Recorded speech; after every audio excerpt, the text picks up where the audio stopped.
He just wanted a tiny bit more money. So he and I worked together and came up with like a game plan. I'm like, all right, tell me why you are the most badass person on the planet that does this position. And I'm going to make sure that the company understands that too.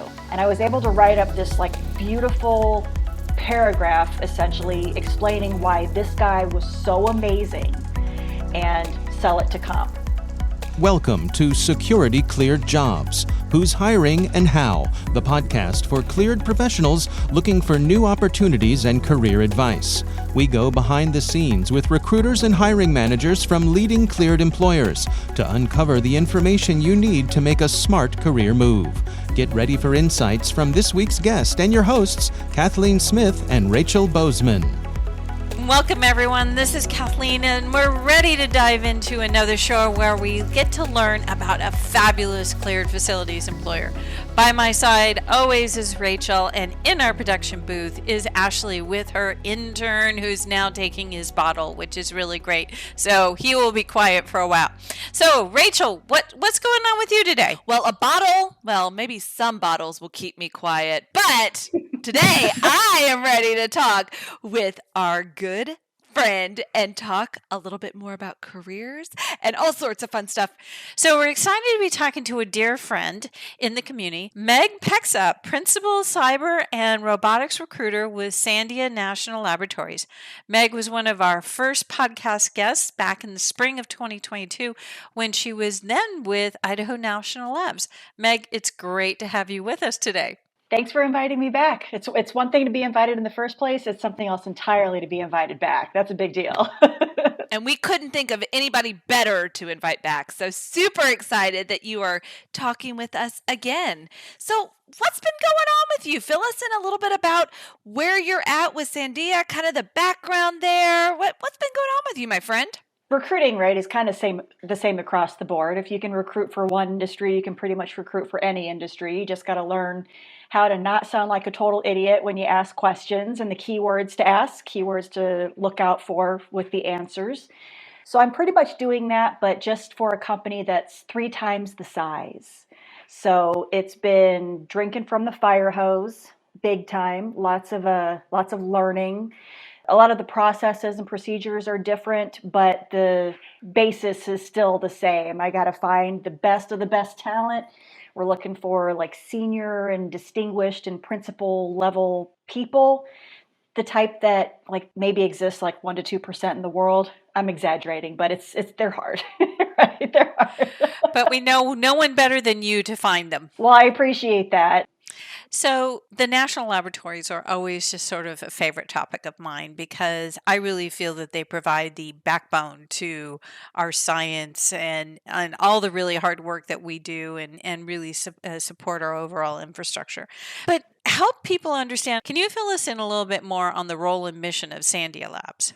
The main focus of what we are working on at Sandia National Lab, so a lot's with like nuclear deterrence and nuclear nonproliferation, and basically keeping the stuff that we are working on safe on our soil and out of the hands of the bad guys. So there are lots of safeguards in place, and the types of people who I look for are all cybersecurity focused, whether the program or project be for information technology or operational technology, creating applications, pretty much everything. So what we do in my division, so I'm in Division 9000, and we're kind of like, for a very simplified way to put it, we kind of like lend people out to the rest of the lab to work on all of the different projects and programs that they work on.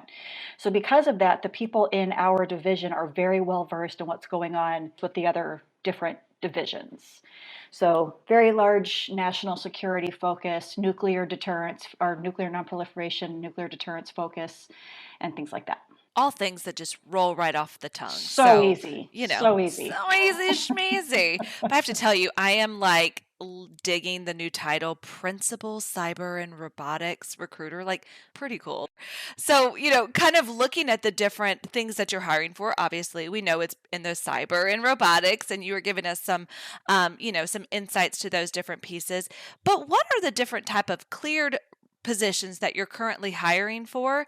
And is there anything specific, especially in that cyber and robotics space, that just keep you up at night and definitely on the hunt for? So the types of positions that I'm working on, we are moving a large portion of the applications that we support into the cloud. So a lot of the positions I'm working on are cloud focused. We also have lots of developers, typically back-end developers. We're not really creating front-end applications that users interact with, but we're mostly working on back-end technologies like Java and C++. One of the teams that I work with, the way they kind of described it was, if it flies, we create programs to communicate with it from the ground. So that was pretty cool, right? And all of those things, because of the nature of the work with like the nuclear deterrence, they have to have a very strong cybersecurity component. So every single position, every single one requires a clearance.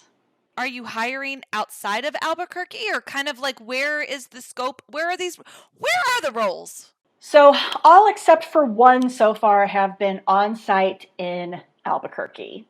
So I was hiring for a Ruby on Rails developer, which apparently it's still the unsung hero. It's just over in the corner, still doing its thing, but just a little quieter than I remember. But that's the only one that I've worked on in this past 10 months or so that has been 100% remote. Didn't matter where you lived. But because of the skiffs and the way you have to be connected and that sort of thing, pretty much all of them are on site at least half the time. We do have two locations. We have a location in Albuquerque, and then we have one in California that I will sometimes see positions at. But for the majority of them, I'd say 99% are in Albuquerque. So, since you're here representing Sandia, tell us a little bit about the culture and who's somebody that would really thrive in that type of environment. For those people who are going to watch this who haven't seen my last one or have seen me out in person, I normally have purple hair or magenta hair. And that is how I interviewed for this position. I am covered in tattoos. I have a nose ring. I think that describing what I look like is a really good example of what the culture is like, what they're open to.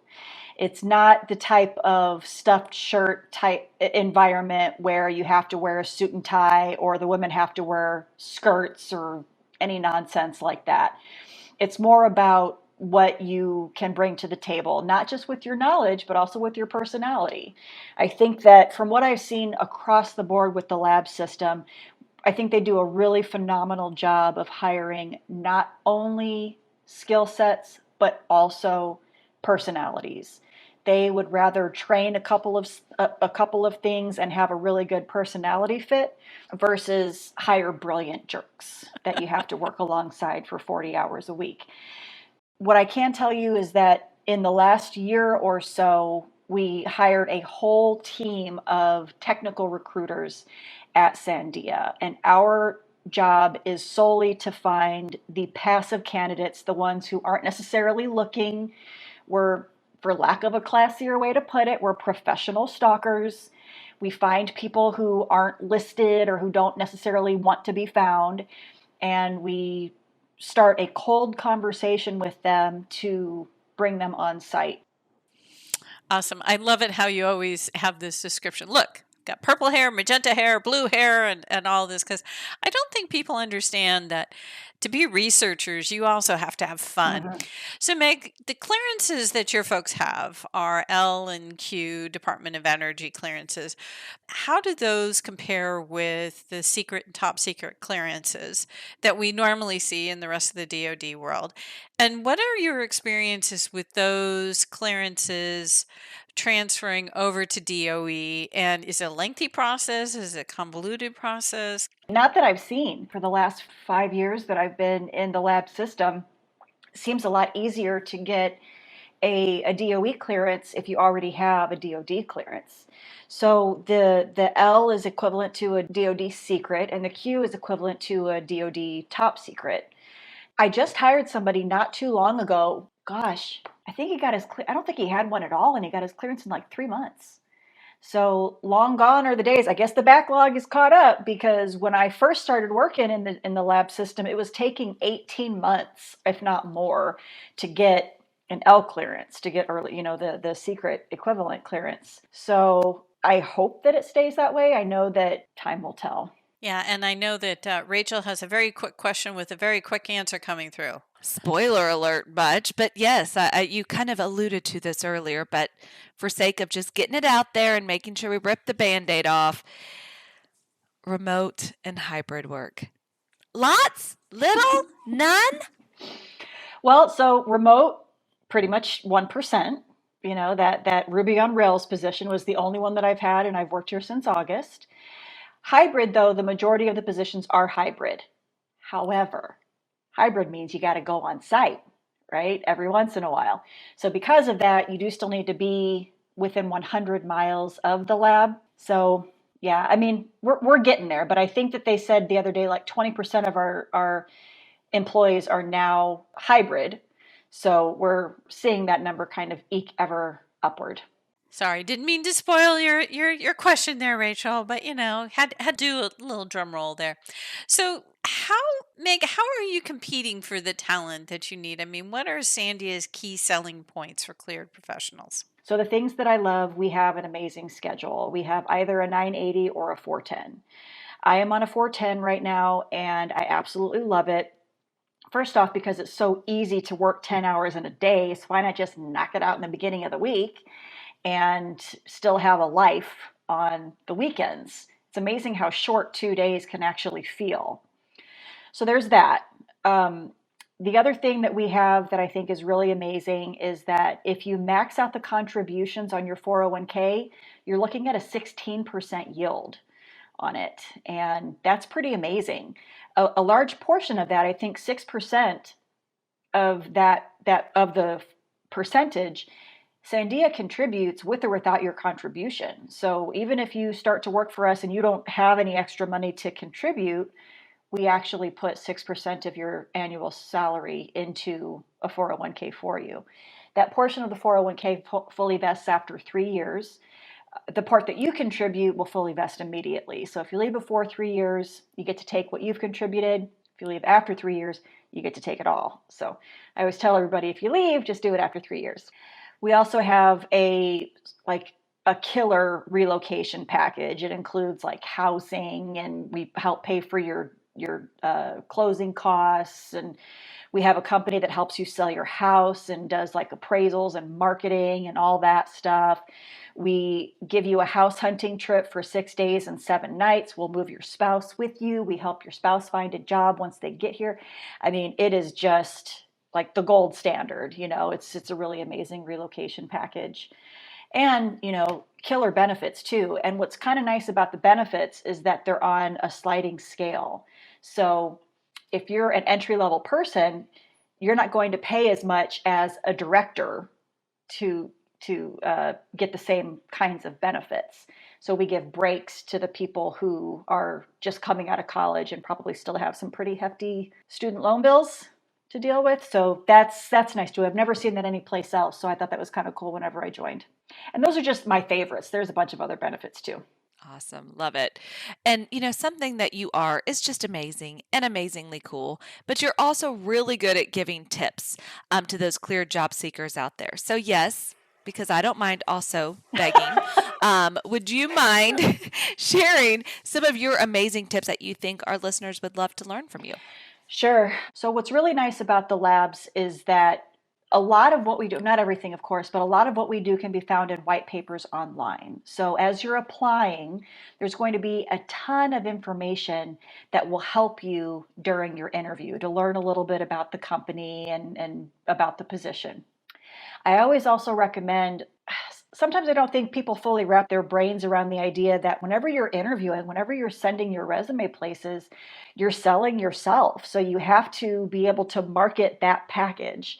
So if I go out and if I'm a car salesman, I'm going to talk to you about like the gas mileage and the safety features and that sort of thing. I'm not going to tell you, hey, it's red. We're going to get a little more detailed about it, right?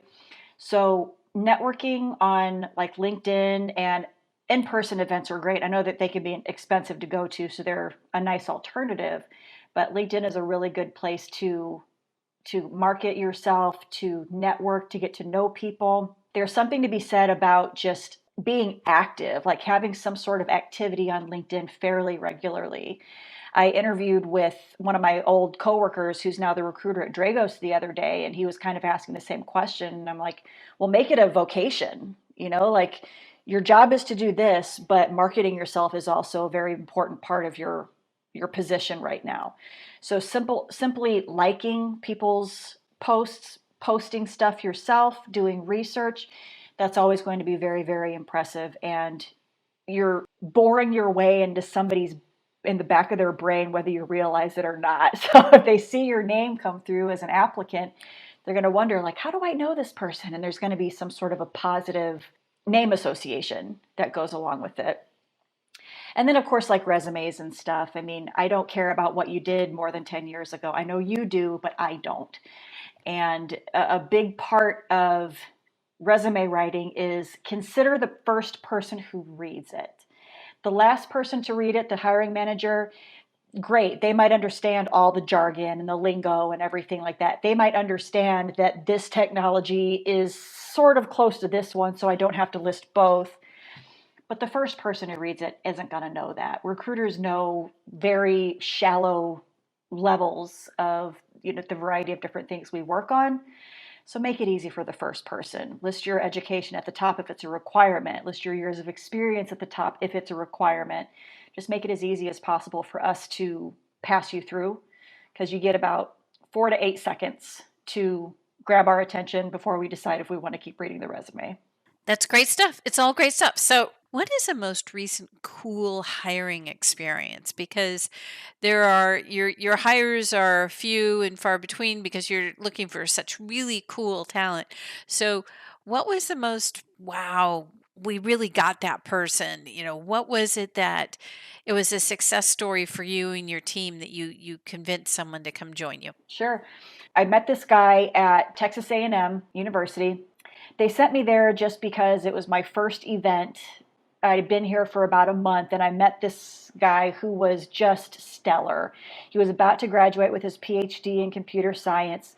One of those purple quadricorns where it's like they are so incredibly intelligent.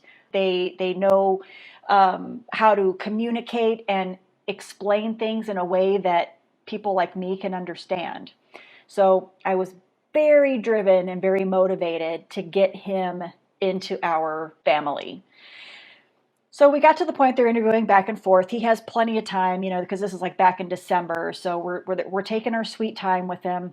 And eventually it gets to the point where we make him an offer. And there was like crickets. So I'm like, okay, wait a second. There's something that ain't right here. But I called him and I was like, okay, what's going on? There's got to be something here that you're not telling me. So we had this very candid conversation. And I was like, okay, let me see what I can do. He just wanted a tiny bit more money. I mean, it wasn't outrageous or anything like that. So he and I worked together and came up with like a game plan. I'm like, all right, tell me why you are the most badass person on the planet that does this position. And I'm going to make sure that the company understands that too. So we came up with this list of things that he did that were potentially different than what other new folks had that were to join the team. And I was able to write up this like beautiful paragraph essentially explaining why this guy was so amazing and sell it to comp. And within 24 hours, they came back and they're like, you're right, sounds great. And we were able to go back to him with a better offer. And I felt such a sense of accomplishment, because the best part of recruiting is being able to do that, being able to be the advocate. Everybody has their favorite part of the jobs, and that's mine. So, and I'm still getting excited about it in case you couldn't tell. I feel like I'm getting red. That's great. And everyone thinks recruiters are so boring. I love that. I was getting excited as a recruiter at heart because it really is. We get a bad stigma of just being resume executors, right? You're out. But really it's that advocate. It's that partner. It's that person that's going to listen and give advice. I mean, Right. pretty much kind of everything. So that's Right. us. Yeah. We're doctors, we're therapists, we're all that stuff. We are all of the above. So I know that people are going to want to stay in touch with you, especially because you do check all of the above boxes. So how in the heck can they get a hold of you? Well, currently my email address is mgduba@sandia.gov. And I'm constantly on LinkedIn. I will accept pretty much every invite unless it's like asking me to buy insurance or something along those lines. I get those sometimes. Oh, yeah, we all get them. We all get them. And as always, it has been an absolute pleasure getting to chat with you again, learn with you again. Meg, thanks so much for joining us. It's great seeing you again. My pleasure, always. We had another great conversation with our friend Meg. She always has such great advice. Rachel, what did you enjoy about our visit? Well, I always just love Meg. She's just such a ball of energy, positivity, and has some cute little fur balls on top of that. But something that I really enjoyed in just listening to her was just kind of the reminder of the different roles and the different facets that exist as a recruiter. It's not just someone who's that gatekeeper that looks at your resume and says, in or out. It really is that person that's going to advocate. It's the person that really genuinely cares in making a good match, both for the candidate as well as the company. And I think she just embodies all of that. And it got me excited and a good reminder of, why I do what I do and why so many do what they do and why you should be nice to your recruiter. Yeah. That. We need a National Love Your Recruiter Day. I'm making it. It's going to be a new club. Join the club. But what did you enjoy, Kathleen? I just love the National Laboratories. I mean, I don't think they get enough promotion, and I think it's really great that they have. We've talked to many different great recruiters from the National Labs on this show, and Meg is just personified, that they look for top talent, they look for people who want to really go out of this world or take care of really big issues. So I just love talking to people who tackle that big stuff. I mean, there's some big stuff we tackle in the security cleared community, but the National Labs doesn't get a lot of promotion, so I'm going to get out there with my sandwich sign and say, go work for the National Labs.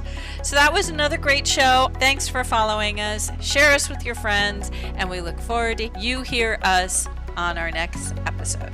And be nice to your recruiter. Yes.